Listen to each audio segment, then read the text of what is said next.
बिस्मिल्लाहिर्रहमानिर्रहीम एंड अस्सलाम वालेकुम एवरीवन। कैसे हैं आप सब? खुश हैं? अल्लाह पाक आपको खुश रखे, आबाद रखे, ऐसे हंसता मुस्कुराता रखे। This energetic voice is of Rifa Jahan. Welcome back to my YouTube channel learning with Rifa Jahan. So today I am going to teach you another topic from chapter number 10, and that is Parazoa, Porifera, the most primitive animals. Basically आज से onward हम लोग phylum start करने जा रहे हैं। लेकिन कल की बात है कि हमने ये चैप्टर स्टार्ट किया तो बच्चे बहुत परेशान होंगे, जिन्होंने ये बुक खोली होगी उन्होंने कहा होगा ओए होए होए होए 10th चैप्टर तो पता नहीं कितना की मुश्किल है। परेशान नहीं होना, मैं हूं ना परेशानियां लेने की, आप लोगों ने नहीं लेनी, बस मुझे दे दे सारी परेशानियां। चैप्टर नंबर 10 जो है वो है तो बहुत लेंथी, लेकिन कल की बात है, देखिए हमने स्टार्ट किया और अब देखिए हम फाइलम्स की पे आ गए और इंशाल्लाह देखना एक टाइम आएगा ये फाइलम्स भी खत्म हो जाएंगे और चैप्टर भी खत्म हो जाएगा। बस अल्लाह हमें जिंदगी सेव दे। तो आज की लेक्चर वीडियो का आगाज करते हैं हम अपने फर्स्ट पॉइंट से। दैट इज कहते हैं कि अगर हम मेंबर्स पैराजोआ की बात करें तो उनको हम पोरिफेरंस और स्पॉन्जीज भी बोलते हैं। आप पोरिफेरंस और स्पॉन्जीज क्यों बोलते हैं, इस पॉइंट को समझने के लिए आप नीचे ब्लॉक की तरफ आए। कहते हैं कि जो पोरिफेरा है उसमें जो लफ्ज पोरस है ना, वो लैटिन वर्ड है जिसका मीनिंग होता है पोर, और फेरा का मतलब होता है बेरिंग। मतलब कि पोर बेरिंग एनिमल्स, ऐसे एनिमल्स जिनके स्ट्रक्चर में पोर्स मौजूद होते हैं, सुराख मौजूद होते हैं, ऐसे एनिमल्स को हम पोरिफेरेंस बोलते हैं। अब स्पॉन्जीज कैसे बोलते हैं? स्पॉन्जीज आप रिलेट करें, जैसे इनका स्ट्रक्चर ऐसा होता है जैसे आपने स्पंज नहीं देखा होगा, उसमें आपने अगर पानी डाला तो वो स्पंज जो है वो उसको पानी को पूरा का पूरे पानी को जज़ब कर लेता है। यही वजह कि जब आप उसको स्क्वीज करते हो तो सारा पानी निकल जाता है। दैट मीन्स कि उस स्पॉन्ज में सुराख होते हैं जिससे पानी अंदर बाहर आता है। तो यही आप सिमिलर केस ना एग्जांपल माइंड में रखते हुए स्पॉन्जेस की ले लें तो स्पॉन्जेस का स्ट्रक्चर भी बिल्कुल ऐसा होता है, उनके स्ट्रक्चर में भी पोर्स मौजूद होते हैं। तो पोरिफेरंस और स्पॉन्जेस इसलिए कहते हैं क्योंकि इनको पोर बेरिंग एनिमल्स भी बोलते हैं, इनके स्ट्रक्चर में पोर्स मौजूद होते हैं। क्लियर हो गया? यही वजह है कि हम पैराजोआ को पोरिफेरंस भी बोलते हैं उनके स्ट्रक्चर की वजह से। उसके बाद हमने देखना है नंबर ऑफ स्पीशीज। अगर हम पोरिफेरा फाइलम के जो मेंबर्स हैं उनके नंबर ऑफ स्पीशीज की बात करें तो total number of species 5000 species है। अंदाजा लगा लें कितनी नंबर ऑफ स्पीशीज है। लेकिन अब अगर उनकी डिस्ट्रीब्यूशन देखें तो फ्रेश वाटर में उनकी डिस्ट्रीब्यूशन 150 स्पीशीज की देखी जाती है। उसके अलावा जितनी भी रिमेनिंग स्पीशीज बच जाती हैं वो मेरीन में मौजूद होती हैं। डिटेल की बात करें तो कहते हैं कि अगर हम पैराजोआ को एक लाइन में एक्सप्लेन करें तो पैराजोआ जो है वो बेसिकली एनिमल्स का एक ग्रुप माना जाता है, और ये जो ग्रुप है ये सिंपलेस्ट मल्टी सेलुलर एनिमल्स का ग्रुप माना जाता है। सिंपल समझ आ गया क्योंकि इनमें कोई कम्प्लेक्स स्ट्रक्चर्स मौजूद नहीं होते, कोई ऑर्गन्स मौजूद नहीं होते, ना इनमें कोई रेस्पिरेटरी और सर्कुलेटरी सिस्टम मौजूद होते हैं। उसके अलावा अगर हम इनका कंपैरिजन देखें तो जो पैराजोन्स है ना ये डिफरेंट होता है फ्रॉम प्रोटोजोन्स। अब पैराजोन्स और प्रोटोजोन्स का जो डिफरेंस है वो समझे। क्यों ये डिफरेंट है? वो इसलिए क्योंकि जो पैराजोन्स है, हमने ऊपर ही बताया, जो पैराजोआ है वो मल्टी सेलुलर है, उसके बरक्स अगर हम प्रोटोजोन्स की बात करें तो वो यूनिसेलुलर है। डिफरेंस समझ आ गया? अब नेक्स्ट हमने इनका डिफरेंस देखना है पैराजोन्स का मेटाजोन्स के साथ। कहते हैं कि जो पैराजोन्स है वो डिफरेंट होते हैं मेटाजोन्स से। क्यों? क्योंकि जो पैराजोन्स है ना इनमें कोई टिश्यूज मौजूद नहीं होते, कोई कम्प्लेक्स टिश्यूज भी नहीं है, कोई ना टिश्यू ऑर्गेनाइजेशन है ना इनमें कोई ऑर्गन्स मौजूद होते, सिंपल से ये एनिमल्स माने जाते हैं। जिसके बरक्स अगर मेटाजोन्स की बात करें तो उनमें सेल्स मौजूद होते हैं, वो सेल्स जो है वो टिश्यूज में डिफरेंशिएटेड होते हैं। क्लियर हो गया? सो पैराजोन जो है उनमें टिश्यूज नहीं होते, जिसके बरक्स मेटाजोन्स की बात करें तो उनमें सेल्स जो है वो डिफरेंशिएटेड होते हैं इनटू टिश्यूज।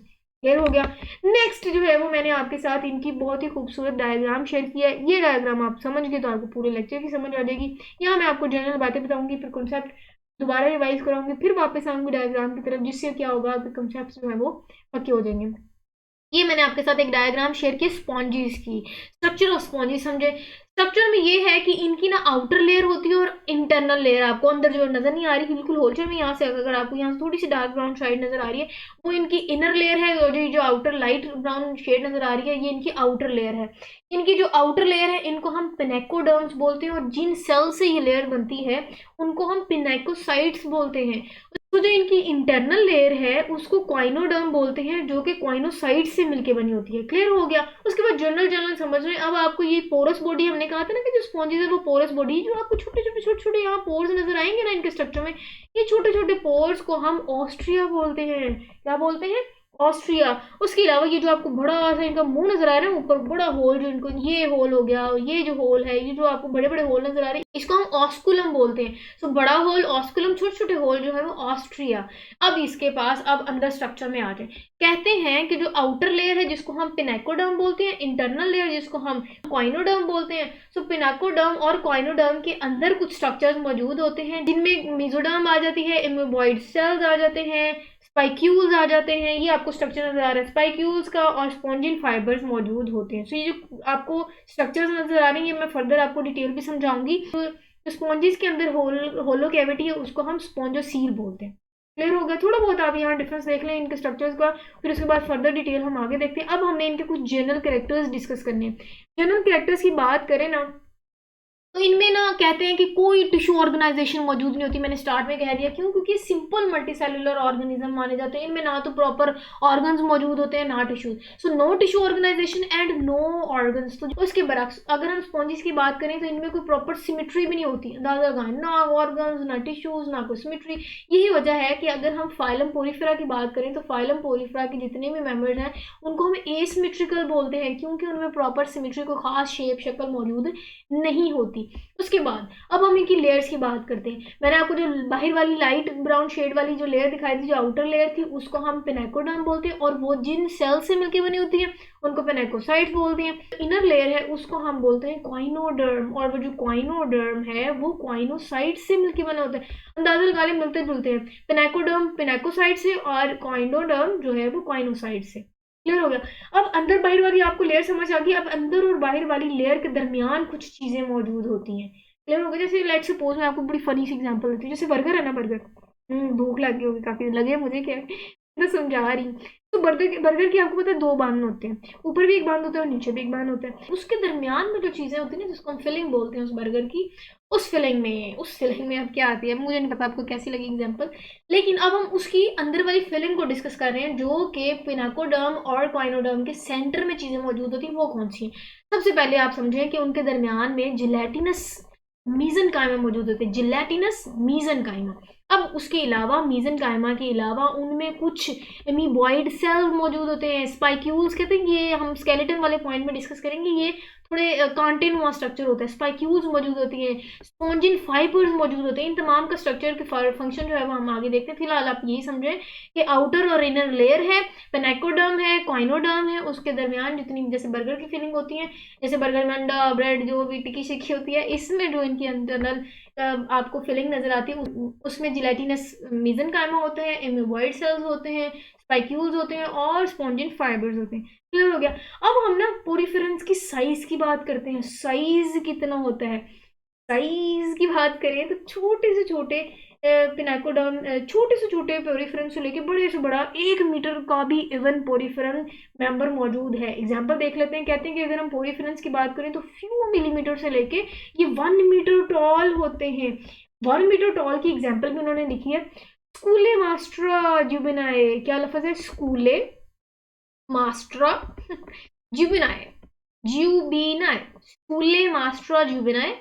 क्लियर हो गया? मेरे पीछे आप रिपीट भी करना ताकि जो है वो आपको पक्का हो जाए। स्कूले मास्ट्रा जुबिनाए ये एक पोरिफेरन की टाइप है जो कि 1 मीटर टॉल है। तो ये एमसीक्यूज पॉइंट ऑफ व्यू से इंपॉर्टेंट है। और ये मौजूद कहाँ होता है? अंटार्कटिका में इनकी प्रेजेंस देखी जाती है। उसके अलावा कहते हैं कि कुछ जो पोरिफेरन्स है ना वो मैक्रोस्कोपिक होते हैं, जो कि आम आंख से नजर आ जाए। माइक्रोस्कोपिक नहीं, लफ्ज समझे, मैक्रो, ठीक है, माइक्रो नहीं है। तो आम आंख से नजर आने वाले, क्यों? क्योंकि इनकी लेंथ जो है वो 1 मीटर तक भी देखी जाती है। फ्यू मिलीमीटर से रेंज करके 1 मीटर टॉल भी होते हैं पोरिफेरन्स। हमने साइज की बात कर ली। अब हम ना उनके अंदर जो कैविटी मौजूद थी ना, जो मैंने आपको कहा था कि पोरिफेरन्स के अंदर होलो कैविटी मौजूद थी, उस कैविटी को स्पोंजोसील बोलते हैं। कि बहुत सारे स्पॉन्जेस में जो स्पोंजोसील है ना वो डिवाइडेड होती है काफी सारे सेल्स में। हमने अभी पीछे भी देखा था कि उनमें कुछ फ्लैजिलेटेड कॉइनोसाइट्स होते हैं। ठीक हो गया? क्योंकि हमने पीछे भी देखा जो स्पोंजोसील है उनके पास और उनके बिल्कुल करीब फर्स्ट जो लेयर मौजूद होती है वो कॉइनोसाइट्स होती हैं, कॉइनोसाइट्स की मिलकर बनी होती है। क्योंकि जो उनकी इंटरनल लेयर है ना स्पॉन्जीज की, वो कॉइनोडर्म है जो कि कॉइनोसाइट से मिलकर बनी होती है। उसके फौरन बाद स्पॉन्जोसील आ जाती है। उसके बाद अब हमने पोर्स वाली बात करी। मैंने आपको स्ट्रक्चर में भी बता दिया था कि उनके स्ट्रक्चर में जो छोटे छोटे आपको पोर्स यहाँ नजर आ रहे हैं उनको हम ऑस्ट्रिया बोलते हैं, और जो बड़ा होल आपको नजर आ रहा है उसको ऑस्कुलम बोलते हैं। पीछे मैंने आपको डायग्राम में भी समझाया। अब हम इनके पॉइंट्स देख लेते हैं। कहते हैं कि न्यूमरस, न्यूमरस का मतलब बहुत ज़्यादा, कितने हमने भाई गिना नहीं, जैसे चावल नहीं ना गिन सकते हम 1 किलो में कितने चावल होते हैं, इसी तरह हम इनके जो पोर्स हैं वो गिन नहीं सकते। न्यूमरस है बहुत ज़्यादा, कितने हमें नहीं पता, लेकिन हमें इतना पता है कि इनके बॉडी वॉल में काफ़ी सारे पोर्स मौजूद होते हैं। पानी अंदर बाहर होता है उन पोर्स के थ्रू। अच्छा जी, जिन पोर्स के थ्रू होता है उनको हम ऑस्ट्रिया बोलते हैं। उसके अलावा जो मेन ओपनिंग है ना, जो आपको मैंने ऊपर दिखाई थी बड़ी, उसको हम ऑस्कुलम बोलते हैं। अब वो कहते हैं कि बेसिकली इनका काम क्या है इन पोर्स का, कि इनमें से वाटर फ्लो होना होता है, पानी ने अंदर बाहर मूव करना है। सो जितने आपको छोटे छोटे पोर्स नजर आए ना ऑस्ट्रिया, यहाँ से वाटर एंटर करेगा बॉडी के अंदर, स्पॉन्जिस की बॉडी के अंदर आएगा। ये जो आपको एरोज नजर आ रहे हैं ना, बेसिकली वाटर मूवमेंट दिखा रहे हैं ब्लू कलर की। तो बाहर ऑस्ट्रिया वाले पॉइंट से छोटे छोटे होल से वाटर एंटर हुआ, वो आ गया स्पॉन्जोसील से, स्पॉन्जोसील से फिर वो ऊपर वाला जो बड़ा होल है ना, जो उसको ऑस्कुलम बोलते हैं, ऑस्कुलम वाले पॉइंट से वो वाटर जो है वो बाहर चले जाएगा। तो इसको हम कहते हैं कि ये जो है वो वाटर ट्रांसपोर्ट है, जो कि स्पॉन्जिस अपने पोर्स के थ्रू कर रही होती है। क्लियरली अगर हम इनको कलेक्टिवली बात करें तो कलेक्टिवली हम इनको कहते हैं कि ये कैनाल सिस्टम है। कैनाल सिस्टम का मतलब है कि एक छोटे होल ऑस्ट्रिया से वाटर मूवमेंट होना और वहां से जो सील से होते हुए ऑस्कुलम वाले पॉइंट से बाहर चले जाना, ये पूरा जो वाटर पाथवे है ना, collectively water pathway from ostia to osculum, इसको हम केनाल सिस्टम बोलते हैं। जो फाइलम पोरिफेरा है, उनके जो मेंबर्स है ना, उनमें ना तो कोई टिश्यू ऑर्गेनाइजेशन होती है, ना वो कोई कम्प्लेक्स ऑर्गेनिज्म माने जाते हैं, ना उनमें ऑर्गन्स मौजूद होते हैं, और ना ही प्रॉपर ऑर्गन सिस्टम मौजूद होता है। अब ना इनमें रेस्पिरेटरी ऑर्गन है, ना इनमें सर्कुलेटरी ऑर्गन है। फूड की बात करते हैं हम, कहते हैं अगर हम स्पॉन्जिस की बात करें ना, तो ये मूव नहीं करते, ये हरकत नहीं करते, ये सिसाइल होते हैं। सिसाइल, सिसाइल सुस्त से चलन ले ले, सिसाइल लफ्ज आपने रखना है सुस्त माइंड में, सिसाइल सुस्त, मतलब ये चलते नहीं, बिल्कुल मूवमेंट नहीं करते। ये जिस भी जगह ये अटैच होते हैं, वो चाहे रॉक्स हो या कोई भी सरफेस हो, उसके अलावा ये मूव नहीं करते, उसी सरफेस के साथ ये लगे रहते हैं। हाँ, लेकिन हम इनकी बात करेंगे कि इनके लार्वा जो है वो मूवेबल है, वो लार्वा इनके मूव करते हैं। अब क्योंकि ये बिल्कुल मूव नहीं करती, तो ये खुराक तक कैसे जाएं, ये खुराक तक कैसे जाएं, तो भूखे मार जाएंगे बेचारे स्पॉन्जिस। नहीं, वाटर करंट्स के थ्रू ना, ये वाटर करंट्स को प्रोड्यूस करते हैं। जब वाटर करंट्स प्रोड्यूस होते हैं तो वहां से क्या होता है कि फूड को वो अपनी तक धकेल लेते हैं। देखो कितने तेज होते हैं स्पॉन्जिस, खुद खुराक तक नहीं जाते, खुराक को मजबूर करते हैं, भाई तुम मेरे पास आओ, मैंने तुम्हें खाना है, अंदाजा लगाए आप। तो जो स्पॉन्जिस हैं वो क्या करते हैं, वो वाटर करंट्स प्रोड्यूस करते हैं पानी में। और वो वाटर करंट्स किसकी हेल्प से प्रोड्यूस करते हैं, वो जो फ्लैजिला सेल थे ना, जो फ्लैजिलेटेड उनके पास सेल थे, कॉइनोसाइट्स, जो कॉइनोसाइट्स के सेल्स हैं, बेसिकली वो वाटर करंट्स प्रोड्यूस करते हैं। जब वाटर करंट्स प्रोड्यूस होते हैं तो वाटर करंट्स के थ्रू फूड जो है वो फिर इन सिसाइल स्पॉन्जिस के पास आ जाती है। अब इनकी फूड की बात करें, इनके मेन्यू की बात करें, खाते पीते क्या है मेन्यू में, क्या ये बर्गर खाते हैं, कोल्ड ड्रिंक्स पीते हैं, क्या है इनके मेन्यू में, कुछ स्मॉल एनिमल्स खाते हैं जिनको हम जू प्लंक्टन्स बोलते हैं। जू चिड़ियाघर, चिड़ियाघर से आपने अंदाजा लगा लेना, चिड़ियाघर में एनिमल्स होते हैं तो जू प्लंक्टन्स बोलते हैं। उसके अलावा प्लांट्स को ये फीड करते हैं, जिनको फाइटोप्लंक्टन्स बोलते हैं। ठीक है, उसके अलावा कहते हैं कि 20% और 80% ये फूड कंस्ट्रक्ट करते हैं, जिनके पास ऑर्गेनिक पार्टिकल्स होते हैं। अब ये ऑर्गेनिक पार्टिकल जो है, इनको इन्होंने फीड कैसे करना, हमने ये तो कह दिया कि जो कॉइनोसाइट्स जो है उन्होंने वाटर करंट्स प्रोड्यूस किया, फूड जो है वो चल के खुद स्पॉन्जिस के पास आ गई। अब रिसीव किसने करनी है, चाहे फूड तो उठ के आ गए, भाई अब तो मुझे खा लो, खाने के लिए क्या ये हाथ निकाल के अपने मुंह में डालेंगे, किसके थ्रू ये फूड को अपनी बॉडी के अंदर अपटेक करते हैं। अब हमने वो चीज़ देखनी है। बेसिकली होता ये है कि जो फूड है ना, वो एंटर करेगी स्पॉन्जोसील के अंदर, और किसके थ्रू करेगी, जाहिर है ऑस्ट्रिया, उनका जो मेन छोटे छोटे पोर्स है वो मेन ओपनिंग है बेसिकली उनकी। बेसिकली कहते हैं कि स्पॉन्जिस के ऊपर जो छोटे छोटे पोर्स हैं, जिनको हम ऑस्ट्रिया बोलते हैं, तो ऑस्ट्रिया वाले पॉइंट से वाटर ने भी एंटर करना है, फूड ने भी एंटर करना है। यहाँ तक हमने देखा था कि वाटर एंटर करेगा केनाल सिस्टम में, जब हमने पढ़ा। लेकिन अब हम डिस्कस कर रहे हैं कि यहाँ से फूड ने भी एंटर होना है, फूड एंटर होगी। अब फूड एंटर होने के बाद, जैसे आप ब्लू कलर के वाटर के लिए इन्होंने रिप्रेजेंट किया, आप फूड के लिए भी समझे, वो आ जाएगी इस कैविटी के पास। ये जो आपको अंदर होलो कैविटी नजर आ रही है, दैट इज, इसका हमने स्पॉन्जोसील बोला, यहाँ तक आ जाएगी। उसके बाद अब ये जो कॉइनोसाइट्स होंगे ना, वो कॉइनोसाइट्स इनको डिफ्यूज कर देंगे, जितनी चाहिए होगी वो ले लेंगे, अदरवाइज जो है वो एक्स्ट्रा फूड या वेस्ट मटेरियल जो है वो अगेन ऑस्कुलम वाले पॉइंट से स्क्रीड आउट कर देंगे। यही फिनोमेना जो है वो फूड रिलेटेड हम डिस्कस कर रहे थे कि जितनी भी फूड एंटर हुई ऑस्ट्रिया वाले पॉइंट से, वो स्पॉन्जोसील में आई, स्पॉन्जोसील से जाएगी कॉइनोसाइट से, कॉइनोसाइट जो है वो उधर से वेस्ट प्रोडक्ट वो डिफ्यूज आउट कर देगी from body wall through osculum. आप इसको पॉइंट की शक्ल में लिख लें। फूड एंटर हुई, कहाँ से एंटर हुई? ऑस्ट्रिया के पॉइंट से एंटर हुई। वो फूड चलेगी कॉइनोसाइट से, कॉइनोसाइट से फूड जितनी थी वो ले ली। फूड के अलावा जितने भी वेस्ट मटेरियल थे वो वेस्ट मटेरियल डिफ्यूज आउट हो जाएंगे दोबारा कहाँ? स्पोंजोसील से। स्पोंजोसील से फिर वो जो है वो ऑस्कुलम वाले पॉइंट से उस बॉडी से बाहर निकल दी जाती है। क्लियर हो गया? नेक्स्ट अब हमने इनकी मूवमेंट की डिस्कस करनी है। हमने पीछे कहा था कि ये सिसाइल है, मूव नहीं करते, ये स्टेशनरी हरकत नहीं करते। हाँ, लेकिन इनकी कंडीशन है कि इनमें जो अडल्ट स्पॉन्जेस हैं वो हरकत नहीं करते। वो अगर रॉक्स के साथ अटैच है तो वो सारी जिंदगी उसी के साथ अटैच रहेंगे, जिस सरफेस के साथ ये अटैच है वही सॉलिड सरफेस के साथ अटैच रहेंगे। लेकिन इनके जो लार्वा है वो मूवेबल है, वो स्विम कर सकते हैं। अडल्ट स्विम नहीं कर सकते, लार्वा जो है वो स्विम कर सकते हैं। अब ऊपर हमने कहा था कि कोई इनमें रेस्पिरेटरी सिस्टम नहीं, कोई सर्कुलेटरी सिस्टम नहीं, नर्वस सिस्टम नाराज हो रहा था कि भाई मेरा जिक्र क्यों नहीं किया। नर्वस सिस्टम का जिक्र कैसे करते? नर्वस सिस्टम भी इनमें मौजूद नहीं होता। लेकिन लेकिन कंडीशन है, अब ये नहीं कि इनमें बिल्कुल ही नर्वस सिस्टम मौजूद नहीं होता। तो अगर नर्वस सिस्टम नहीं है, दिमाग लेट सपोज इनके पास दिमाग नहीं, तो ये कैसे मजबूर करते हैं? चेक करें कितनी ये तरीके लगा के ना, कितनी टेक्निक्स लगा के फूड को अपने पास लेके आ रहे हैं। कुछ तो इनके अंदर मटेरियल या कुछ तो इनके अंदर चीज़ मौजूद है ना जो इतनी चालाक है कि भाई खुराक को मजबूर कर रही है अपने पास लाने में। वो जो तेज़ और चालाक चीज़ है ना वो मैं आपको बताती हूँ, वो है न्यूरॉन्स सेल्स। यस, इनके पास कोई डेफिनेट, इनके पास कोई प्रॉपर नर्वस सिस्टम मौजूद नहीं होता, लेकिन इनके पास न्यूरोसेंसरी और न्यूरॉन सेल्स ज़रूर मौजूद है। वो न्यूरॉन सेल्स ही जो है वो कोऑर्डिनेट करते हैं आपस में, और कोऑर्डिनेशन के बाद फ्लो ऑफ वाटर या फूड को जो है वो कंट्रोल कर रहे होते हैं। अब हमने जो है ना वो स्केलेटन डिस्कस करना है। स्केलेटन में मैंने आपको कहा था ये जो स्पाइक्यूल्स है ना, इसको बेसिकली कहते हैं कि ये कांटेनुमा स्ट्रक्चर होता है। मैं आपको इनके कुछ दिखा देती हूँ कि कांटेनुमा स्ट्रक्चर होते कहाँ हैं। ये आपको छोटे छोटे जो ऑस्कुलम के ऊपर नजर धागे लाइक स्ट्रक्चर नजर आ रहे हैं ना, ये जो ऑस्कुलम के ऊपर ये जो आपको थ्रेड लाइक स्ट्रक्चर नजर आ रहे हैं, ये बेसिकली स्पाइक्यूल्स हैं, ये बेसिकली कांटे हैं, ये बेसिकली कांटे हैं। अच्छा जी, ये कांटे ऑस्कुलम वाले पॉइंट पे भी मौजूद है, और ऑस्ट्रिया ये जो आपको छोटे छोटे होल्स हैं यहाँ पे भी, इवन यहाँ पे भी हल्के हल्के हल्के हल्के आपको वो स्पाइक्यूल्स नजर आते हैं। नेचर की बात करें तो कहते हैं कि वो या तो कैलकेरियस होते हैं या तो वो सिलिसियस होते हैं। अब क्या इनमें डिफरेंस है भाई, मैं क्यों ना बताऊं। कैलकेरियस का मतलब होता है कुछ स्पाइक्यूल्स जिनको हम नीडल लाइक स्ट्रक्चर बोलते हैं, या फिर छोटे छोटे कांटे लाइक स्ट्रक्चर होते हैं। उनकी नेचर की बात करें तो वो कैलकेरियस होते हैं, मतलब कि वो कैल्शियम से मिलकर बने होते हैं, या सिलिसियस होते हैं मतलब सिलिका से मिलकर बने होते हैं। नेचर समझ आ गई।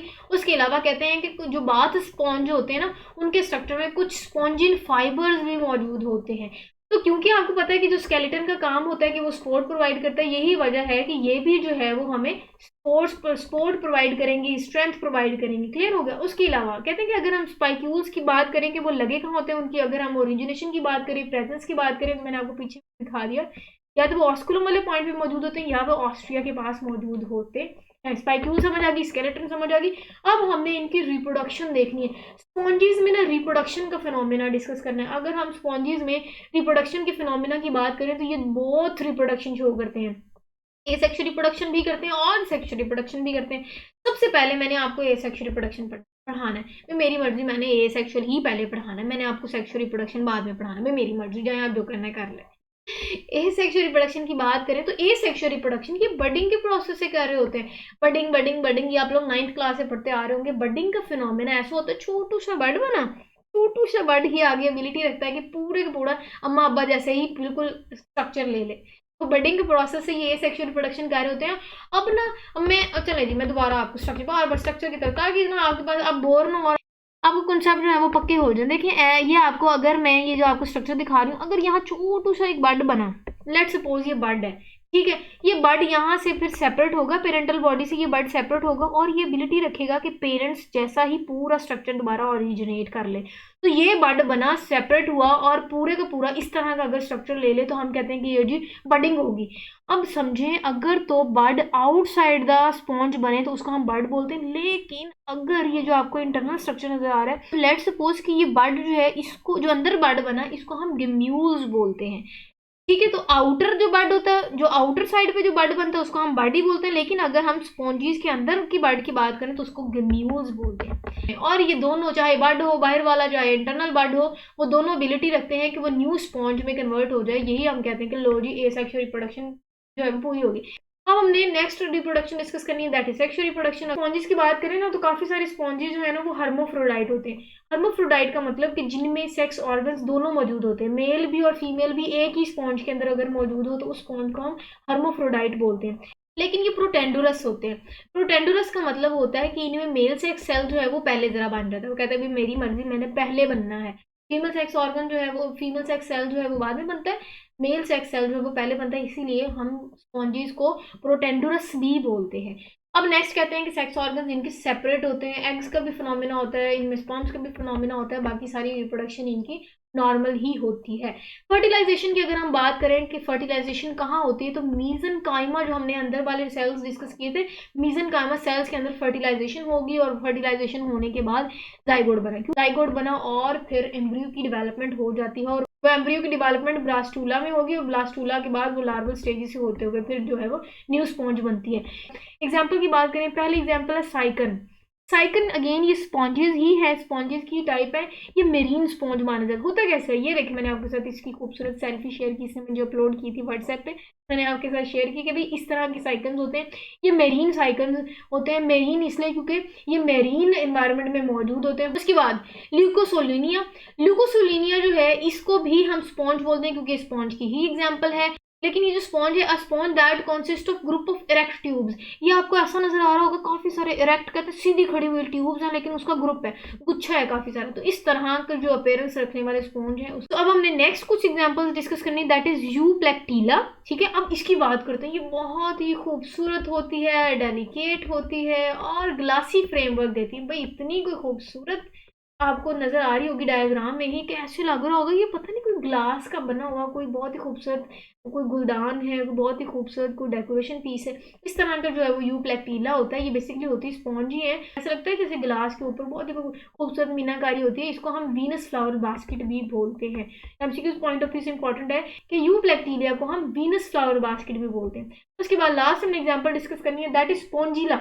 अब जो स्पॉन्जिला है अगेन ये भी स्पॉन्जेस की टाइप है, जो कि फ्रेश वाटर स्पॉन्जेस माने जाते हैं। तो साइकन जो है वो मेरीन स्पॉन्जेस है और जो फ्रेश वाटर स्पॉन्जेस है वो स्पॉन्जिला है।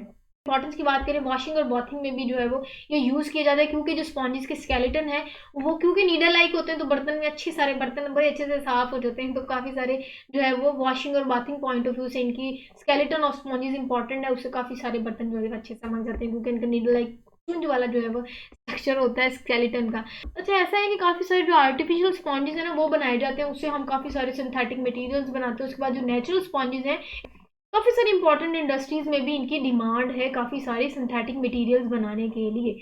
अच्छा अगर हम कमर्शियल स्पॉन्जेस की बात करें जो कि कमर्शियली इंपॉर्टेंट होते हैं, वो स्पॉन्जेस कहाँ मौजूद होते हैं, तो मेडिटेरियन सी जो है, मेडिटेरियन सी में हमें ये, मेडिटेरियन सी कहते हैं वार्म वाटर, तो ऐसा वार्म वाटर वाले इन्वायरमेंट में हमें काफ़ी सारे कमर्शियल स्पॉन्जेस नजर आते हैं। उसके बाद हम अगर बात करें तो सर्जिकल ऑपरेशंस में भी स्पॉन्जेस का बहुत इंपॉर्टेंट रोल है। स्पॉन्जेस के पास भी एबिलिटी होता है कि काफ़ी सारे वाटर को एब्जॉर्ब करने की कैपेसिटी रखता है। काफ़ी सारे स्पॉन्जेस जो है सर्जिकल ऑपरेशंस में अब्जॉर्बिंग फ्लूइड और ब्लड के तौर पे भी इस्तेमाल किए जाते हैं। लास्ट पॉइंट इंपॉर्टेंस रिलेटेड है साउंड एब्जॉर्बर। काफ़ी सारे स्पॉन्जेस जो है वो यूज़ किए जाते हैं बिल्डिंग में साउंड एब्जॉर्बर के तौर पे भी। तो दिस इज इट, यही था हमारा आज का लेक्चर। आई होप आपको बहुत अच्छे से समझ आ गया। हमने स्पॉन्जेस को डिटेल से डिस्कस किया, स्ट्रक्चर भी थोड़ा लेंथी हो गया, लेकिन वो एक एक पॉइंट मैंने आपके साथ प्रॉपर नोट्स प्रॉपर हेडिंग्स के साथ शेयर की, जिससे क्या होगा कि आपके जो है वो प्रॉपर नोट्स भी मिल जाएंगे और इंशाल्लाह आपके पेपर में भी मार्क्स बहुत अच्छे आएंगे। सो दिस इज इट, अपना बहुत सारा ख्याल रखिएगा। इंशाल्लाह मुझे फीडबैक लाजमी दिया करें, क्योंकि वो मुझे इंकरेज करता है फिर आगे अच्छी वीडियोज़ बनाने में। कमेंट्स लाजमी दिया करें मुझे। इंशाल्लाह नेक्स्ट वीडियो के साथ मुलाकात होती है। टिल देन अपना बहुत सारा ख्याल रखिएगा।